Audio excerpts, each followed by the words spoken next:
Hi, are you someone who struggles with group discussion, whether they may be a formal interaction or just a casual conversation? Do you want to be more involved and make your opinions and your presence felt in a group discussion? Great, then this is the video for you. Hey everyone, I am Athurva Gadkari. This is College Debate Head at Westlit from D18 Instrumentation, and I would like to welcome you all in ISA Visit Presents How to Ace Group Discussions.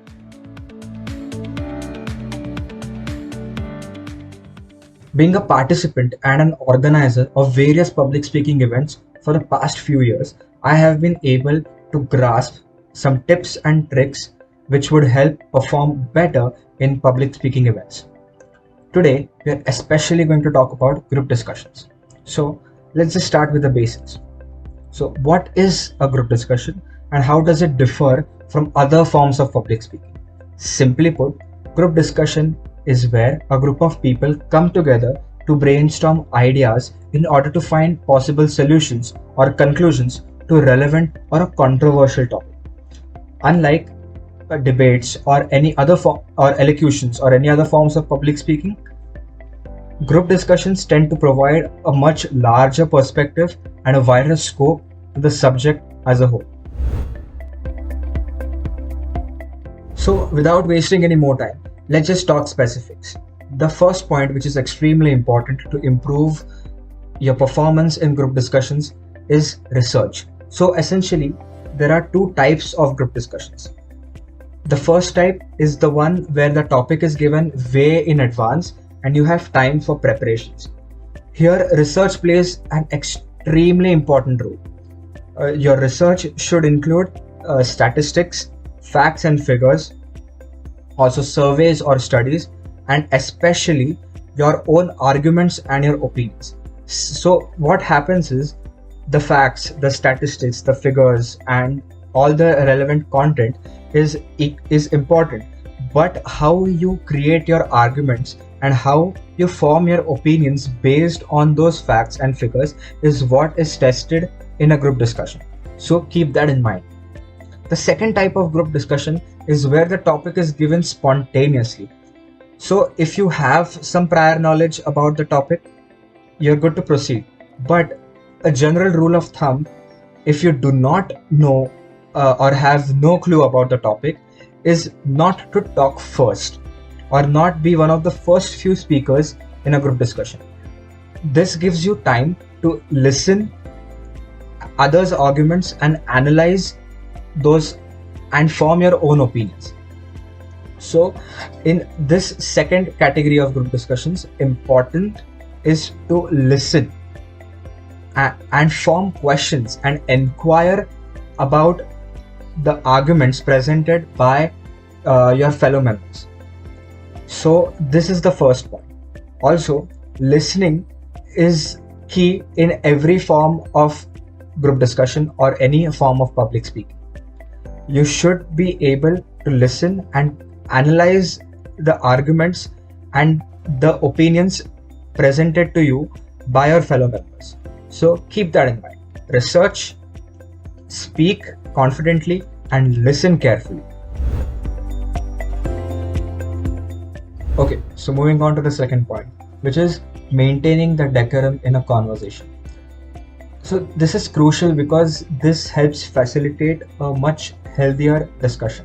So normally what happens is if someone opposes our arguments, we tend to get irritated and then lash out in an unpleasant way towards that fellow member.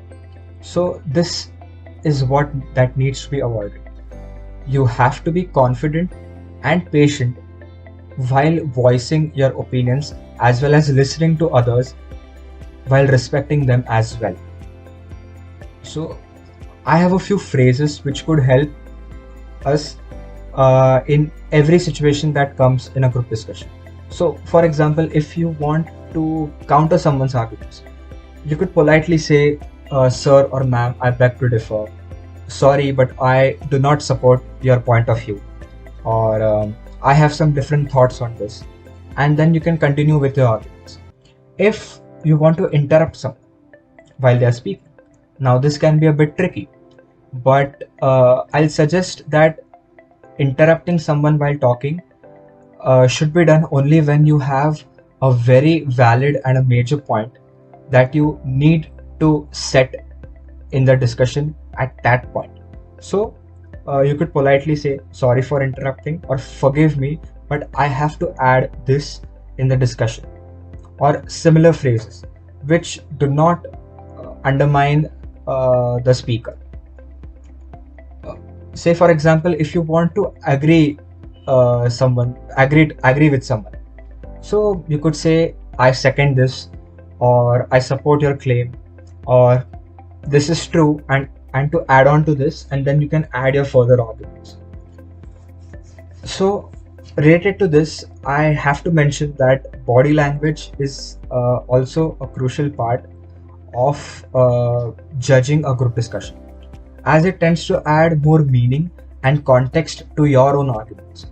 So please refrain from using condescending phrases and disrespecting your fellow members. Instead, be positive and open-minded towards the discussion, which will in turn help you have a great group discussion session.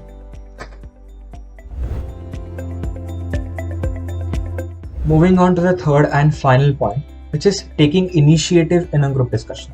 It is said that you should try to introduce or conclude in a group discussion, as it tends to give you a different spotlight and an added importance in the discussion as well. So while introducing, keep the following things in mind.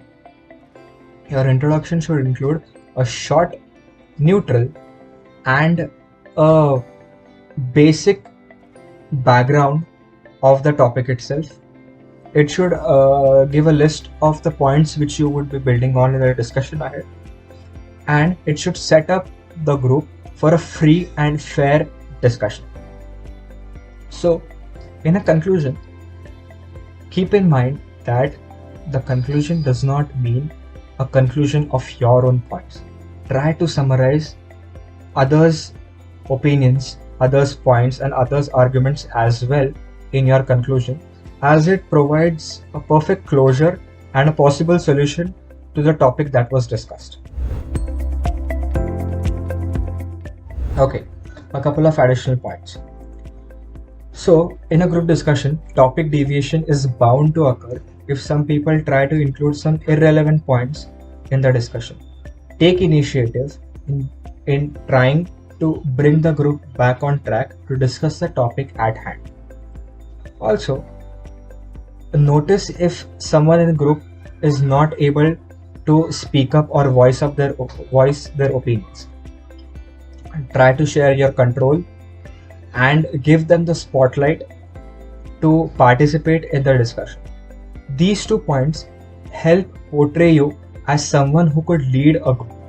So taking initiative and thus showing your leadership skills is essential in a group discussion. Okay, so that's it for today's video. If you liked it and found the information useful, consider liking and sharing it. Also, subscribe to ISA Wizards YouTube channel. Thank you.